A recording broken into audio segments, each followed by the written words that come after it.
কি বলবো, শরীরটা যে এত খারাপ, কথা আর বলার মতন নেই। আপনারা একটু আমার জন্য দোয়া করেন, যেন আমি যেন সারা জীবন চিরজীবী থাকি।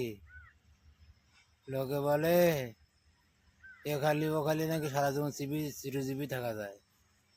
তা আমি মনে আছে যেন সারা জীবন চিরজীবী থাকবে না হয়তো। কালকে ডাক্তার কাছে গেলাম, তো ডাক্তার বললো তুমি মরে গেলে বাঁচবো না আর। তা আমি বললাম কেন? তা বলছে তোমার শরীরে ভিটামিন কম। সে তো আমিও জানি ছোটবেলা থেকে। ডাক্তার বলছে তোমার কি হয়েছে কি?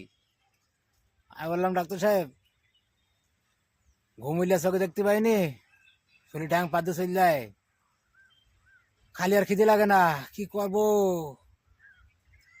7:30 ছেলে মিলিয়ে আমার 4টি বউ, তো 3টে চলে গিয়ে একটা রই চাইমাই করি, ভালোটা রয়েছে আর বাকি 3টে চলে গেছে। কি করবো? আপনারা একটু কমেন্ট করে একটু জানাই দিন আমার বকের ওষুধটা।